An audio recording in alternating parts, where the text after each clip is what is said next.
ती कढई असते.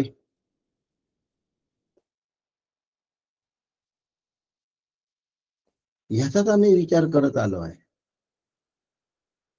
आम्ही या विचार केला नाही, की जुने लोक कर्म करत असताना अलिप्त राहून कसं करत होते. नमाम कर्माणि लिंपंती. आणि कर्मफलाची आशा ठेवत नव्हते. न मे कर्म फले स्पृहा. हा श्लोक मला आज सांगायचा नाहीये.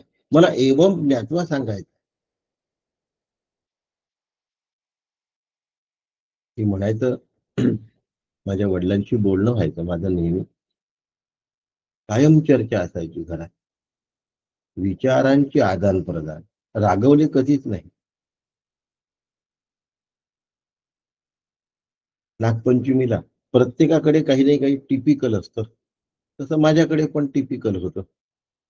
कणकीच्या त्या वाट्या करायच्या, पूर्ण तोंडल्याची भाजी करायची. आता या दोन्ही गोष्टींना चवच लागत नसे. तर मी वडिलांना म्हटलं, "असं कसं आहे?" तर म्हणले, "नागपंचमी हा सण, हा इंटेन्सिव्ह आहे मोक्षासाठी. आपल्याकडे असलेले प्रत्येक सण, म्हणजे सनातन वैदिक हिंदू धर्मात असलेले प्रत्येक सण हे इंटेन्सिव्ह आहे. आणि हे जे इंटेन्सिव्ह आहे, हे आम्हाला काय केले पाहिजे, समजून घेतले पाहिजे. मोक्षासाठी कसे काय उपयुक्त आहे, मला हे समजून घेतलं पाहिजे.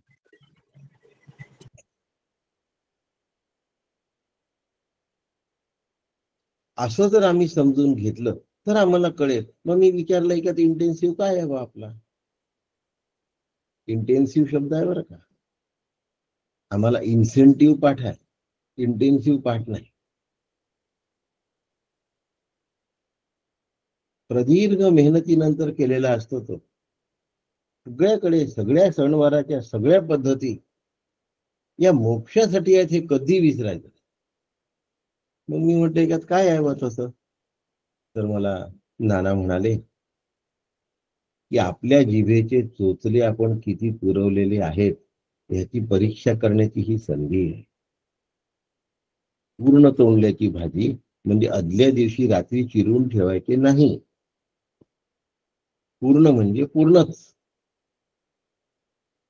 त्या तोंडल्याच्या आतमध्ये कधीच काहीच जायत नसे.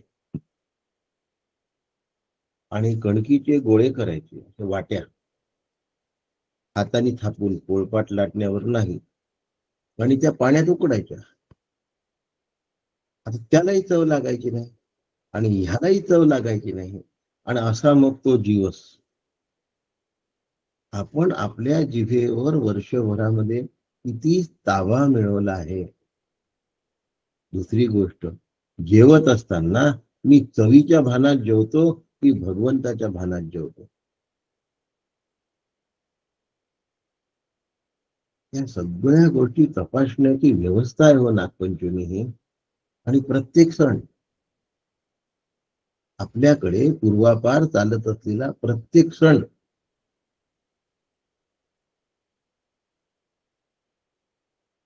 आत्ता झालेला सण सांगतो तुम्हाला. ज्येष्ठापत्य निरंजन सोहळा. घरातला सगळ्यात वडील जे असतील, म्हणजे पहिलं अपत्य, ज्येष्ठापत्य, त्याला ओवाळायचं असतं. तू घरातला ज्येष्ठ आहेस, तुझ्यावर सगळं घर यद्यत आचरती श्रेष्ठ तत्तदेवे तरोजना स यत् प्रमाणम कुरुते लोकास्तदनुवर्तते.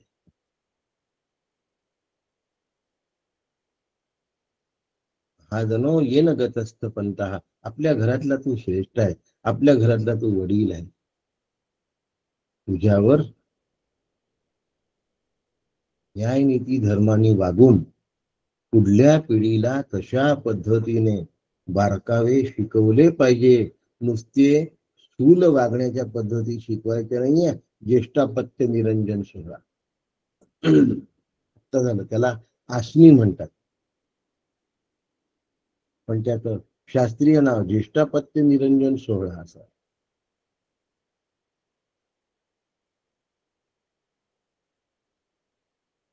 एवम ज्ञात्वा, हे असं समजलं पाहिजे. हे बारकावे समज. नाही तर मी सांगून ठेवलंय बाई, 2 करंज्या केल्या तरी पुरे आणि 2 पात्या केल्या तरी पुरे. महालक्ष्मीला काही राग येत नाही. हे नाही आहे. कृतिशीलता नाही आहे. त्यात मी लिप्त नसावा. नमाम कर्माणि लिप्यते. आणि तो सण केल्यानंतर पुन्हा फलाची आशा नाही. आणि मी कर्म करत असताना कर्मबंधनामधून कसा सुटेल, न बांधल्या जाता कसा मोकळा राहील, एवम ज्ञात्वा. हा एवम ज्ञात्वाचा अर्थ आहे. मला हे जाणून घेतलं पाहिजे.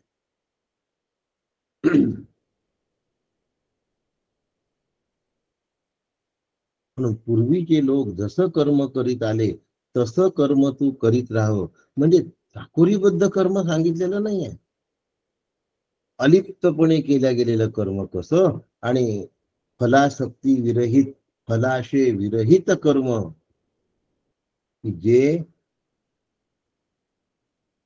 अलिप्त आणि फलासक्ती रहित असलेलं जे कर्म आहे ते मला बांधत नाही. आणि मला बंधनात न टाकणारं कर्म मी कसं करत राहिलं पाहिजे. आळस नाही, अकर्माबद्दल बोलत नाहीये. अशा पद्धतीने वडीलधाऱ्यांचं आचरण एवम ज्ञात्वा, ते त्यांनी केलं कसं, नुसतं शब्दांनी समजणं फार सोपं असतं हो.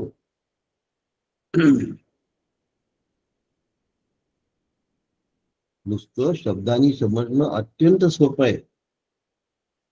पण ते कृतीमध्ये आणत असताना होणाऱ्या फटफजिती,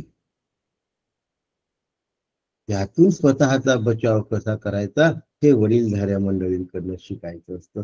हे घरातल्या ज्येष्ठांकडनं शिकायचं असतं.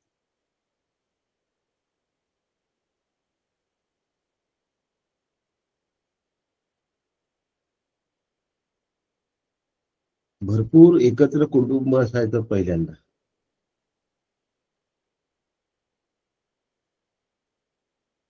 आणि पुतण्यासाठी स्वतःची मेहनत खपवून देणारे काका होते.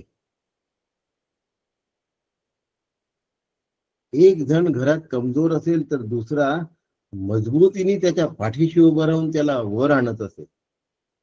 आणि नुसती घराची आर्थिक सुधारणा नसून वैचारिक प्रगती त्याच्यामध्ये अपेक्षित होती. आता काय झालं, आता फक्त आर्थिकच सुरू झालं. एवं ज्ञात्वामध्ये हा वैचारिक प्रगतीचा प्रकार होता. अलिप्त आणि फलासक्ती रहित असं कर्म मी कसं करेल, की जे मला बांधणार नाही. हे जुन्या लोकांकडनं शिकायचं असतं. हे वडीलधाऱ्यांकडनं शिकायचं. श्रुती स्मृतींचे अर्थ आपण होऊनी मूर्त, अनुष्ठाने जगा देत वडील जे.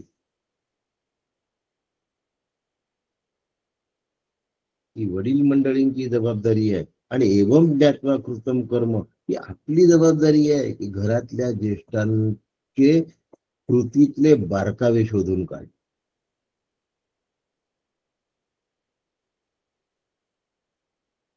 पूर्वीच्या लोकांमध्ये लिप्तता फार नव्हती. सहज सोपवून देत असत.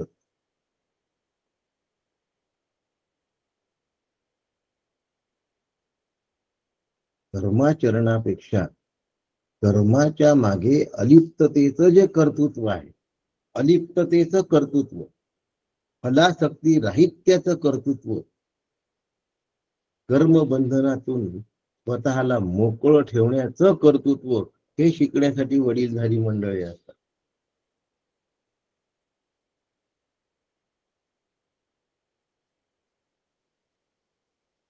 आणि पूर्वैरपी मुमुक्षुभिः,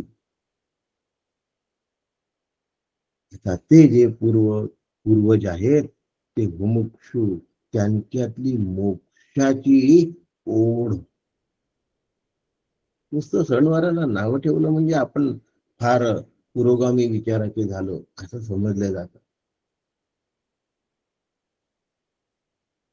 त्यातनं मुमुक्षा, मुमुक्षा मला जपता आली पाहिजे. मुमुक्षा मी टिकवून ठेवलेली आहे का? नाही तर मग आमच्याकडे 7 दिवसाचा गणपती ना आमच्याकडे 5 दिवसाचा गणपती झालं. आम्ही एवढे आवर्तन करतो सहस्त्र त्वं कालत्रयातीतः त्वं अवस्थात्रयातीतः. त्यावेळेला मी कालातीत आहे, मी अवस्थात्रयातीत आहे, मी आत्मा आहे, मी ब्रह्म आहे. प्रत्यक्षम तत्वमसी. हे शिकवलंय आपल्याला पूर्वसुरी. हे शिकवलंय आपल्याला वाडवडिलांनी. आणि हे शिकवल्यामुळे करत असलेलं कर्म हे निमित्त मात्र आहे, हेही समजावून सांगितलं आहे. पण कर्मापासून पळ काढायचं नाही, हेही समजावून सांगितलं.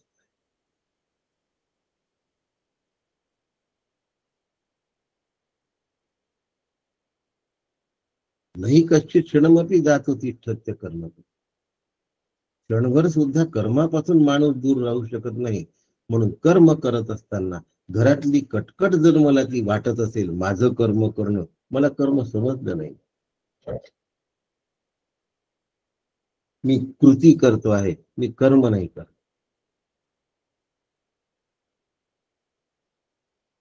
मी क्रिया करतो आहे, मी कर्म नाही करत. क्रियेला लेप नसतो, कर्माला लेप लागू शकतो. क्रिया आणि कर्म यातला फरक सांगून देतो.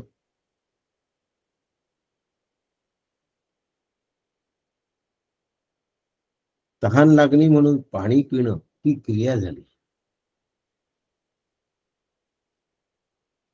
पण तहानेल्याला पाणी देणं हे कर्म झालं. एखाद्या तहानेल्याला पाणी देत नाही म्हणून घरासमोरून हाकलून देणं हे कर्म झालं. म्हणजे तहानेल्याला पाणी देणं आणि न देणं हे कर्म झालं. स्वतः पाणी पिणं ही क्रिया झाली.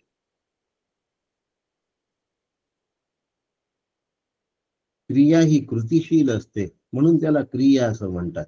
आणि त्या क्रियेच्या मागे जेव्हा उद्देश लागला असतो तेव्हा त्याला कर्म म्हणतात. ती क्रिया कर्मामध्ये परिवर्तित झाली. उद्देशासह असलेली क्रिया कर्म झाली.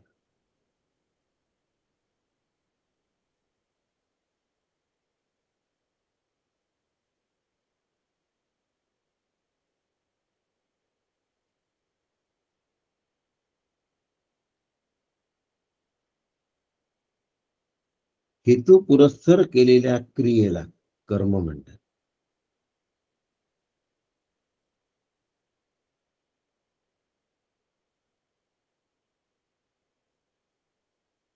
आणि कर्मामध्ये लिंपंती लिप्त होतो माणूस, क्रियेत लिप्त नाही होत. हरिण, वाघ, सिंह, पशु, पक्षी सगळेच पाणी पितात.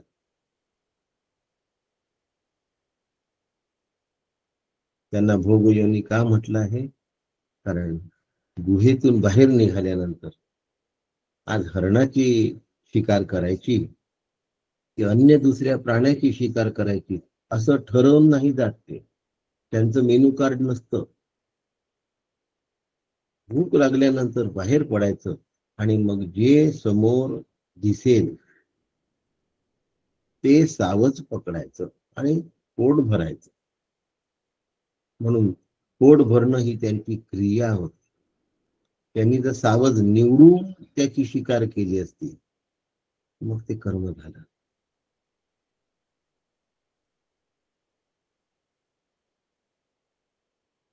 म्हणून त्यांच्या भोगयोनी आहेत. त्यांनी केलेल्या शिकारीचा त्यांच्यावर पापपुण्यात्मक फरक पडत नाही. आपला विषय आहे हेतू पुरस्सर केलेल्या कोणत्याही क्रियेला कर्म असं म्हणतात.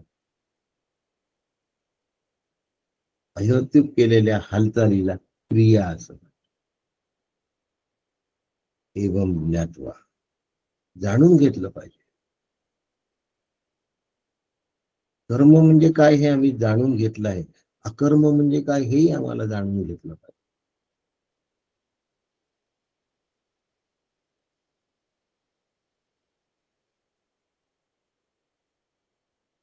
कर्मापासून दूर पळायला नाही शिकवलं.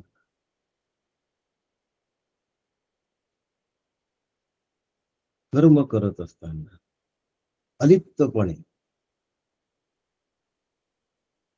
फलाकांक्षेपासून दूर राहून केल्या गेलेले जे कर्म आहे ते मला मोक्षाला घेऊन जात.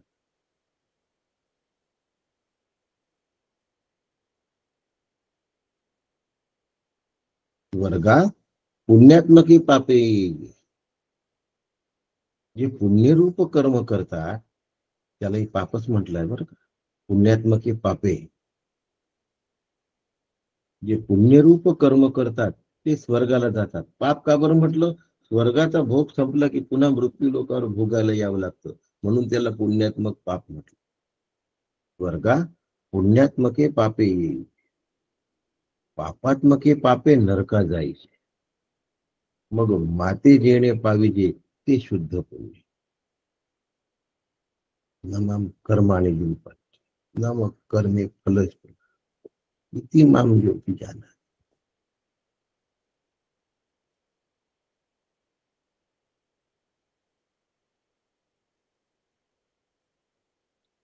कर्मा वेगळे न व्हावे तरी देवास कासया भजावे, विवेके जाणे ती स्वभावे मूर्ख नेणे.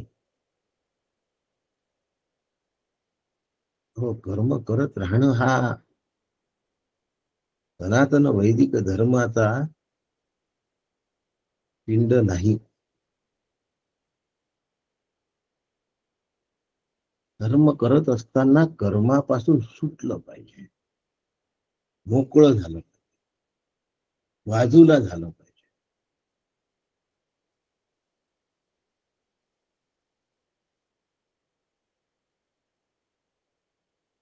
मुंगफल्लीच टरफल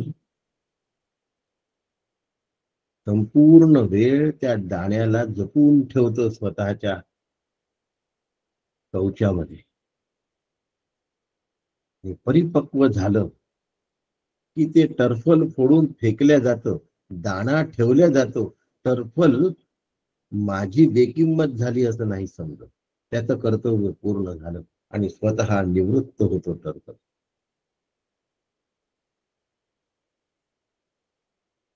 धर्मापासून आम्हाला सुटता आलं पाहिजे आणि म्हणून आपल्याकडे वानप्रस्थाश्रम सांगितलं आहे. मला सुटता येत आहे का याची प्रॅक्टिस म्हणजे वानप्रस्थ. आणि सुटता आल्याची खात्री झाली की संन्यास आहे. आजकाल एक्सटेंडेड गृहस्थाश्रमच सगळ्यांना माहिती. धर्मापासून वेगळं कसं व्हायचं? कर्म सोडून वेगळं नाही व्हायचंय, कर्म करत असताना अलिप्तता ठेवून वेगळं व्हायचंय. हे जुन्या लोकांपासून शिकायचं आहे. इतकं त्या आम्ही सगळ्याच गोष्टींचा काय करून ठेवतो, अवडंबर करून ठेवतो.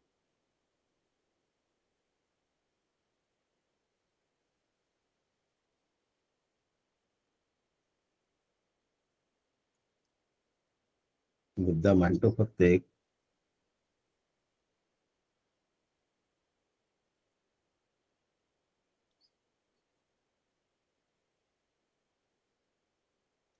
देव सारावे परते, संत पूजावे आरते.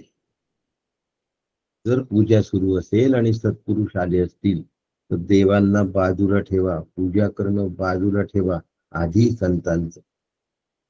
तुकोबा सांगतात. म्हणजे आता त्या पूजेतली लिप्तता आहे, ज्यासाठी पूजा करायची ते संतांकडनं लवकर कळतं म्हणून पहिले संतांकडे धावायचं आहे. देव सारावे परते, संत पूजावे आरते.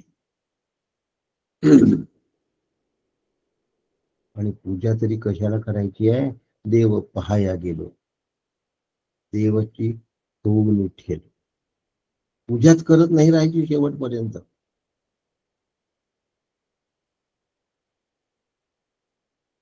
नेहमी काय, पूज्य पूजक या त्रिपुटीमध्ये आणि पूजन, पूज्य पूजक आणि पूजन या त्रिपुटीमध्ये आयुष्य घालवायचं काय? सोळं नेसून पूजा करत राहा?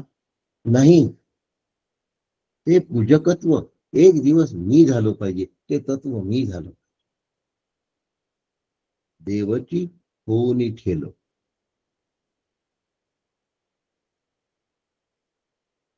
मला हे समजलं पाहिजे, हे मी समजून घेतलं पाहिजे.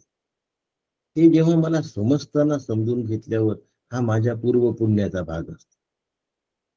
आणि नाही समजलं तर मी नाही काही करू शकत. आणि समजून जर घेतलं तर समजून घेतलेलं सांगण्यापुरता माझ्या उपयोगी पडतं, प्रवचन करण्यापुरता माझ्या उपयोगी पडतं. पण प्रवचन करणं ही इतिश्री नाही आहे. ते पुण्य मला शुद्ध पुण्यापर्यंत घेऊन जाणार असलं पाहिजे. देवाची होऊनी ठेलो याला शुद्ध पुण्य असं.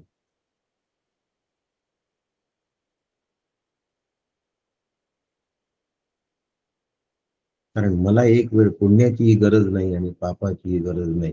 सदा विद्वान पुण्य पापे विधेय निरंजना हा परमम साम्य मुपैती. आपण आत्ताच मुंडक उपनिषदाचा अभ्यास केलेला आहे. अभ्यासामध्ये लक्ष घालून जर अभ्यास केला असेल तर तो अभ्यास फलाला येतो. नुसत्या प्रवचनापुरता राहत नाही, त्याचा जगण्यामध्ये उपयोग येतो.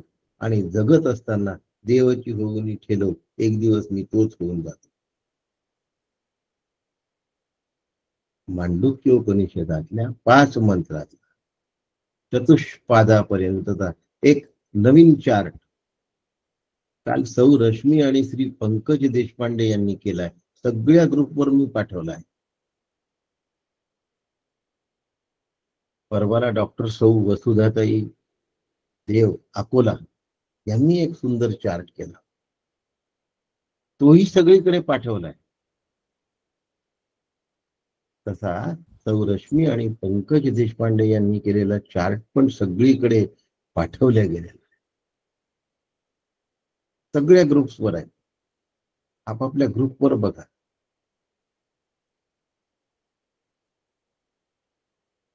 पण पुण्याच्या हेतूने अभ्यास करणं गैर नाही. त्या लोकांची आपल्याला चेष्टाही करायचं नाही. तीर्थयात्रेला गेलो, कीर्तन प्रवचनाला बसलो, नाही समजलं, एका हद्दीपर्यंत तेही एक चांगलं काम करून जातं. पण पुढे नाही पुण्याची मोजणी, नाही पापाची टोचणी. हरिमुखे म्हणा, हरिमुखे म्हणा, पुण्याची गणना कोण करी.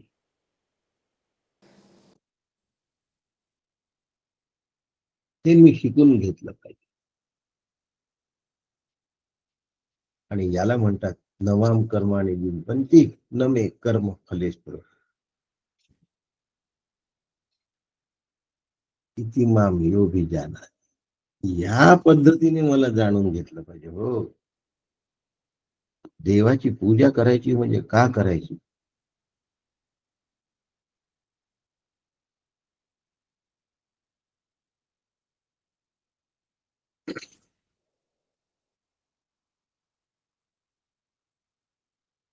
देव पूजेच्या मागे काय उद्देश आहे. आपल्या सगळ्या सणवाराच्या मागचा इन्सेंटिव्ह काय, इंटेन्सिव्ह काय.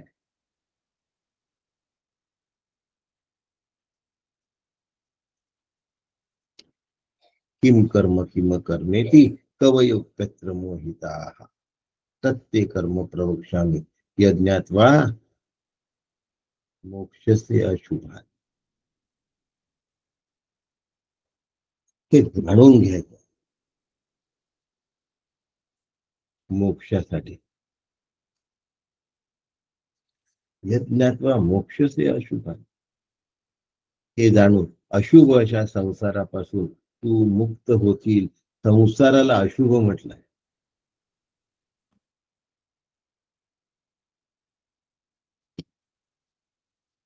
आम्हाला संसार अशुभ वाटतो का हो? आम्ही इकडे सगळ्या हायजेनिक गोष्टी करतो. हे अनहायजेनिक आहे, हे अनहायजेनिक आहे. पण संसारच अनहायजेनिक आहे, अशुभ आहे. काय आहे संसारामध्ये अशुभत्व. पुनरपि जननम पुनरपि मरणम. संसारामध्ये जर बंधनात पडला तर अशुभ आहे. आणि संसार हा बंधनात पाडतोच. कर्म मला बंधनात पाडतं का. मी कर्माच्या बंधनात पडतो. थोडस तेही पण समजून घेतलं. किम कर्म किम कर्मेती. अकर्म काय आणि कर्म काय? आपण हेतुपुरस्सर केलेल्या क्रियेला कर्म म्हणतात हे पाहिलं. जे कधीही करू नये ते,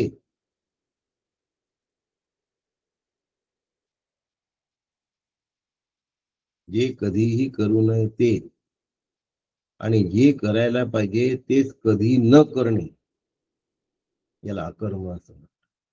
कधीच करू नये असं जे, त्याला अकर्म असं.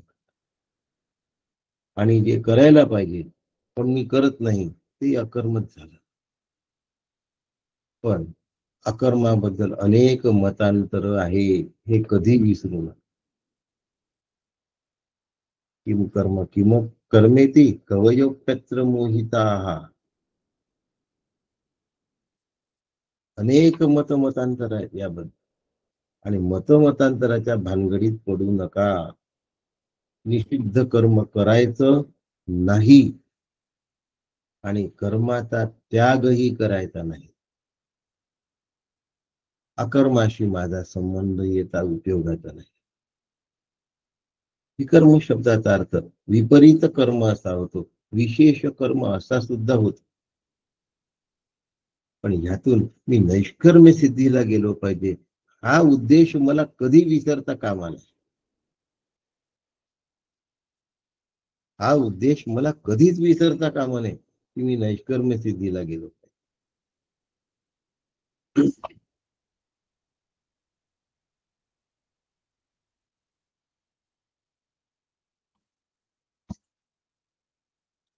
शहाणे शहाणे माणसं सुद्धा मोहित झाली आहेत.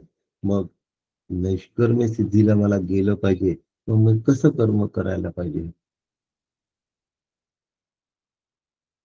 तस्मात शास्त्रम प्रमाण, कार्य आणि अकार्य व्यवस्थित,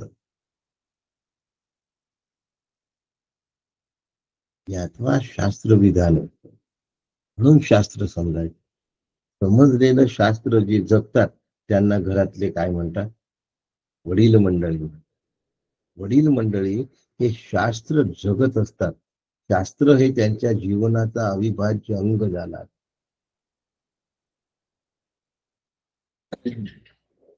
आधा घरामध्ये पदार्थ केला, देवाला दाखवून नैवेद्य दाखवून मग खा. आता पदार्थाचं नैवेद्य दाखवल्याबरोबर प्रसादामध्ये रूपांतर झालं. चवीत काही फरक पडतो का हो? आकारात काही फरक पडतो का हो? रूपामध्ये काही फरक पडतो का हो? नाही. भाव बदलला. अलिप्तपणे खाण्याची व्यवस्था सुरू झाली. प्रसाद मधिगच्छ. त्यांनी काय होतं? प्रसन्न चेतसः आणि बुद्धी परिविष्ट. चित्त प्रसन्न राहत. विवेक करण्याची क्षमता त्या बुद्धीमध्ये असते, अखंड जागी असते. हातावर मिळाला आणि पटकन तोंडात टाकला याला प्रसाद नाही म्हणत, याचा विचार करून प्रसाद आहे. म्हणून तस्मात शास्त्रम प्रमाण.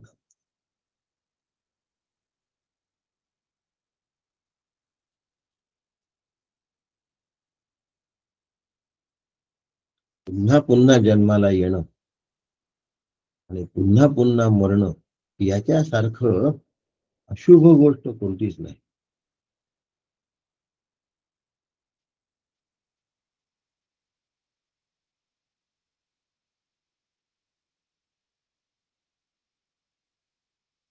तुझ्यामध्ये शुभ आणि अशुभ दोनही भावना नाहीस करण्याची क्षमता आहे. तुकोबा म्हणतात पांडुरंगाला.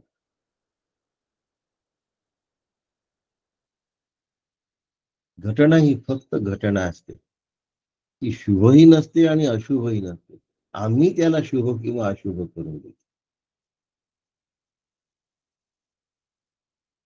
आमच्या विचार प्रणालीमुळे आमच्या मनामध्ये पाल चुकचुकते आणि मग आम्ही त्याला अशुभ म्हणायला लागतो. पाल चुकचुकली नाही तर आम्ही त्याला शुभ म्हणायला लागतो.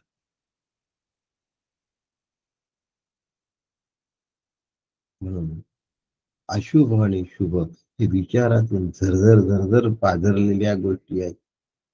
म्हणून शास्त्र ज्याला शुभ म्हणतं ते शुभ, शास्त्र ज्याला अशुभ म्हणतं तस्मात शास्त्रम प्रमाण. म्हणून अशुभाचे शुभ करिता तुझं नाही, अवघड काही पांडुरंग.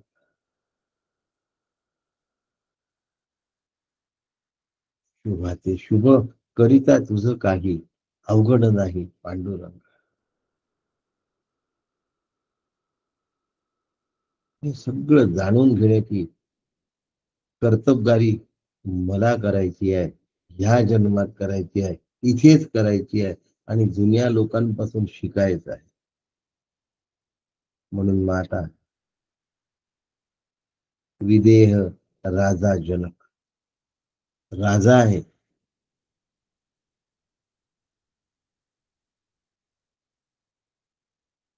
पण देहाशक्ती नाही.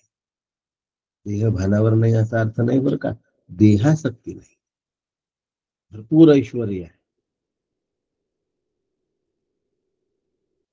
ऐश्वर्याची कमतरता नव्हती, पण विदेह होता. देहासक्तीच नाही. म्हणजे देह असून नव्हता. पुन्हा देहात असून नव्हता, म्हणून त्याच्या मुलीचं नाव वैदेही.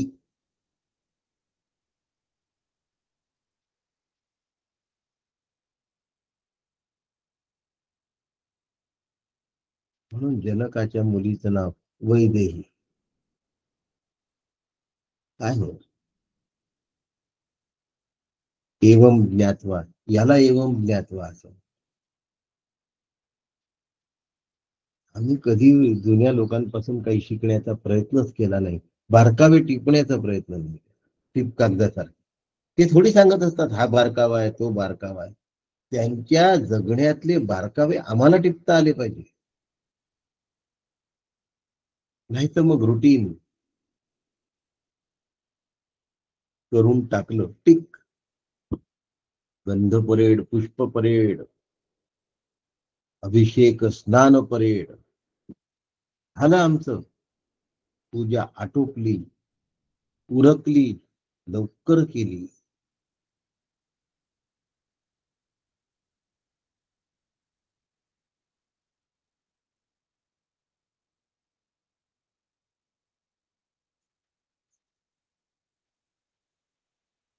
तत्ते कर्म प्रवक्ष्यामी यज्ञात्वा मोक्षस्य शुभ.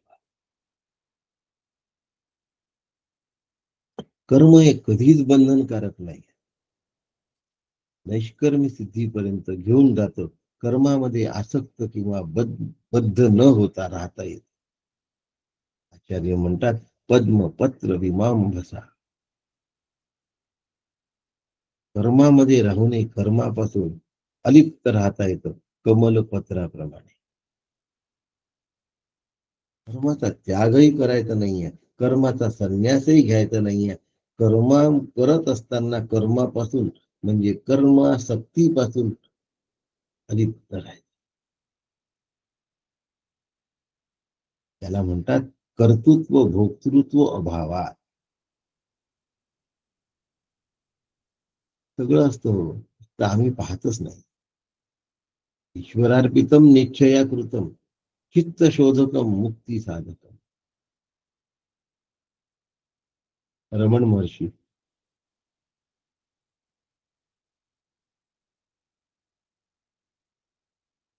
आत्मस्वरूपाचं ज्ञान होत राहिलं तर कर्मातला कर्तृत्व भोक्तृत्व भाव आपोआप जातो. नाही तर मी केलं, मी केलं, मी केलं सुरू असतं. आणि हे लोक मिरवतात याची कमाल नका मानू. मी मिरवतो याचं दुःख माना.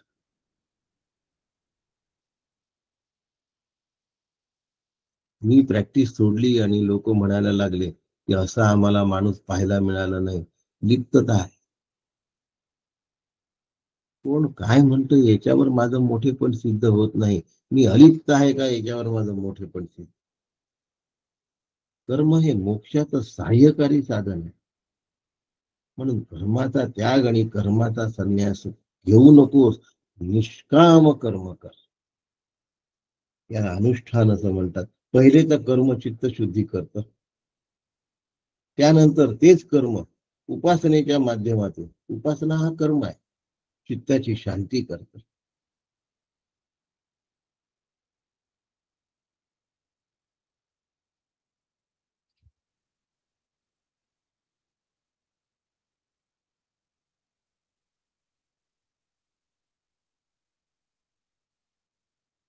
विक्षेप दोषाची निवृत्ती हे उपासनेचं फल आहे. मनामधले सगळे गोंधळ निघून जातात.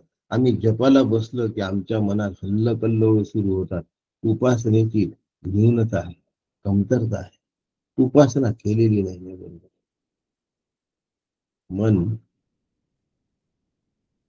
सैरा वैरा धावत आहे. संकल्प विकल्पाचा तगादा लागला.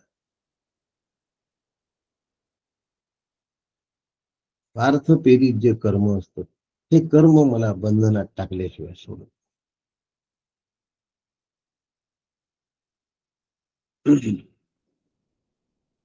एवढी मोठी लंका जिंकली आणि विभीषणाला घेऊन दिली.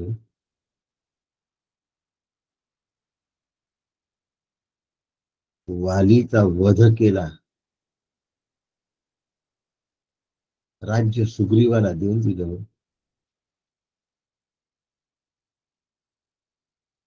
नाहीतर रामराया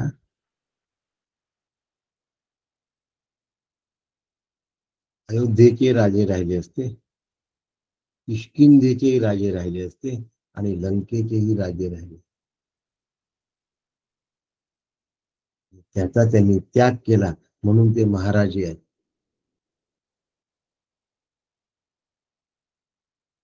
राज्याचाही त्याग केला, राज्याची आसक्ती ठेवली नाही. हे आम्हाला पूर्वसुरींपासून शिकायचं आहे. हे आम्हाला जुन्या लोकांपासून शिकायचं आहे.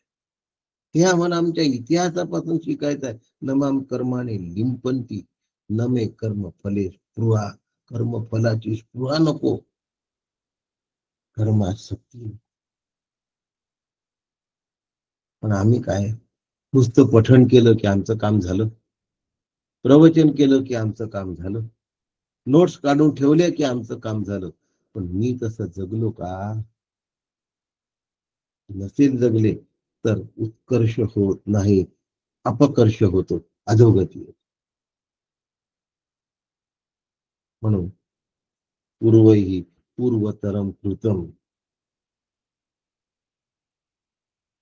समोरच्याच्या आज्ञेने जेव्हा मी कर्म करतो ना, तेव्हा त्या कर्माचे दोष मला लागत नाही, आज्ञा देणाऱ्याला लागतात.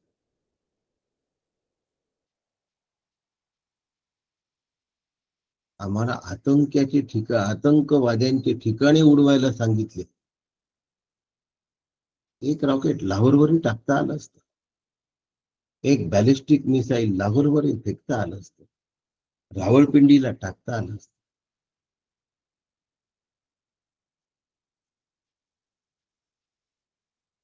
पण आम्ही फक्त हवाई अड्डा उडवला. हा, असं केलं, आज्ञा तशी होती म्हणून तसं.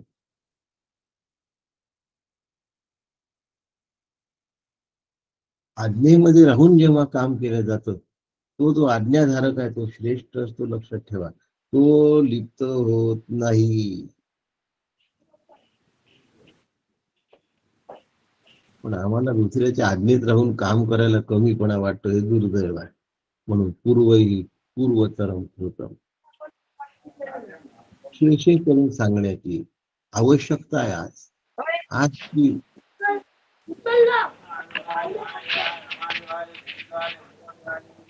चल लवकर, बस निघून जाईल, मी सोडून देणार नाही, मग पेपर द्या चालेल.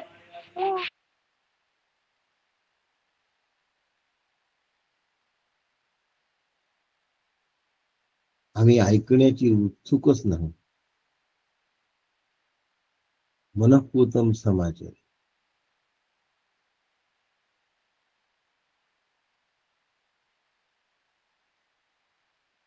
जीव कर्माने बंधनात पडतो, जीव कर्मामध्ये अडकतो, कर्मामध्ये फसतो.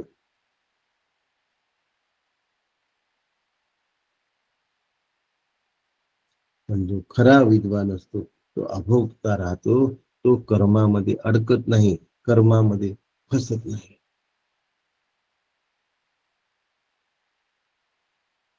मग हे कर्म कशा पद्धतीने केलं पाहिजे, माझ्या रोजच्या कर्माबद्दलचा विषय आहे बरं. भगवद्गीता आणि उपनिषद हे दोन्ही माता आहेत.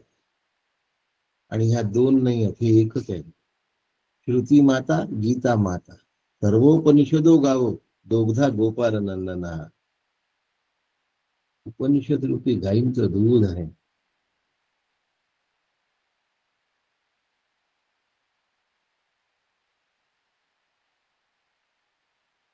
असं अमृत आहे हे दूध रूपी. हे माझ्यासाठी आहे. पार्थो वत्सहा. आता मी वत्स व्हायला पाहिजे. वत्स या भावातून भगवद्गीतेचं अध्ययन केलं पाहिजे. आईजवळ बाळ म्हणून गेलं तर ती आपल्याला कडेवर उचलून घेते हो.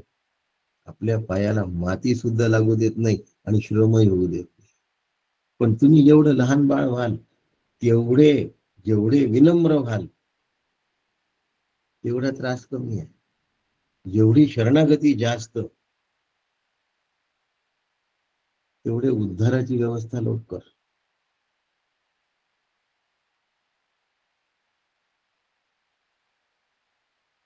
किम कर्म किम कर्मेती कवयोप्यत्र मोहिता सत्य कर्म प्रवक्ष्यामि यज्ञात्वा मोक्षसे शुभ. म्हणून आम्हाला जाणून घ्यायचं आहे, कर्मणो यपि बोद्धव्यम, बोद्धव्यम च विकर्मणः अकर्मणश्च बोद्धव्यम गहना कर्मणो गती.